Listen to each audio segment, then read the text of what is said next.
A Chief Operating Officer, also called a Chief Operations Officer, is one of the highest-ranking executive positions in an organization, composing part of the C-suite.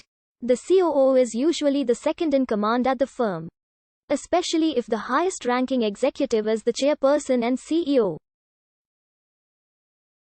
The COO is responsible for the daily operation of the company and its office building and routinely reports to the highest-ranking executive, usually the Chief Executive Officer.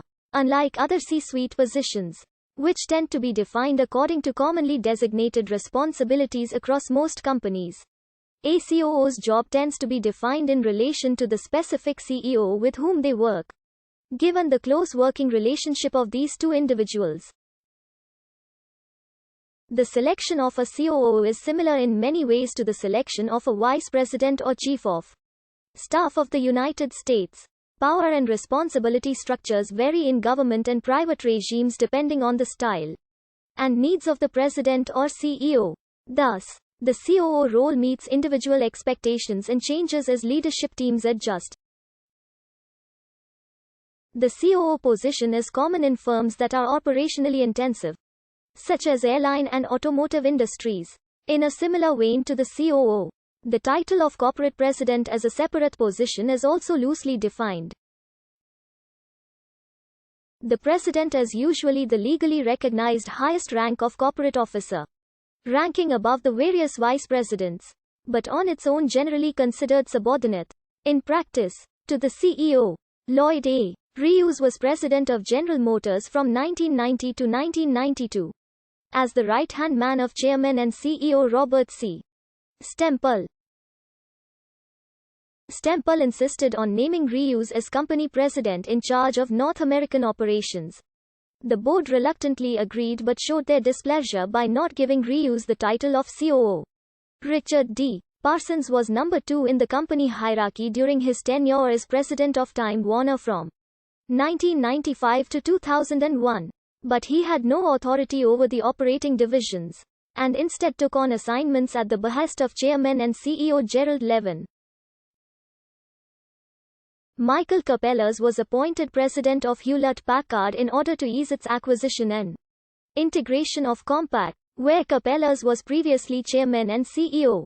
Capellas ended up serving just 6 months as HP president before departing. His former role of president was not filled as the executives who reported to him then reported directly to the CEO.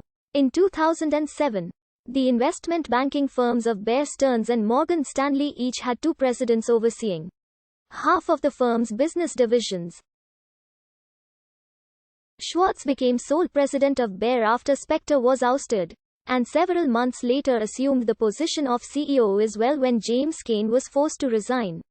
Tom Anselmi of Maple Leaf Sports and Entertainment was Chief Operating Officer from 2004 until September 6, 2013.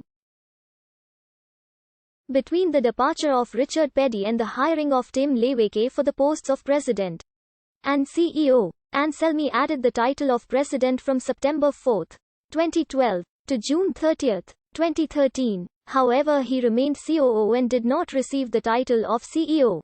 Richard Fuld, the chairman and CEO of Lehman Brothers, had a succession of number 2s under him, usually titled as President and Chief Operating Officer. Chris Pettit was Fuld's second in command for 2 decades until November 26, 1996, when he resigned as president and board member.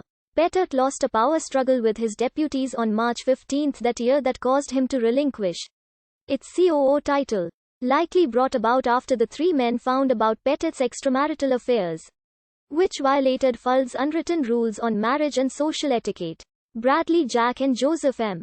Gregory were appointed co-COOs in 2002, but Jack was demoted to the office of the chairman in May 2004 and departed in June 2005 with a severance package of $80 million, making Gregory the sole COO. While Fuld was considered the face of Lehman Brothers, Gregory was in charge of day-to-day operations and he influenced culture to drive the bottom line. Gregory was demoted on June 12, 2008, and replaced as president and COO by Bart McDade, who had been serving as head of equities and McDade would see Lehman through bankruptcy. Thomas W. Lasorda served as president and CEO of Chrysler from January 1, 2006, to August 5, 2007, while Chrysler was owned by Daimler-Benz. When Cerberus Capital bought majority control of Chrysler, Bob Nardelli was appointed chairman and CEO of Chrysler, while Lasorda became vice chairman and president. Despite the appointment of a second vice chairman and president, Jim Press, Lasorda stayed on. Lasorda's titles as vice chairman and president officially stated that he was in charge of manufacturing, procurement and supply, employee relations, global business development and alliances. However, Lasorda's actual role was to find a new partner or buyer for Chrysler, leading to speculation that Cerberus Capital was less interested in rebuild.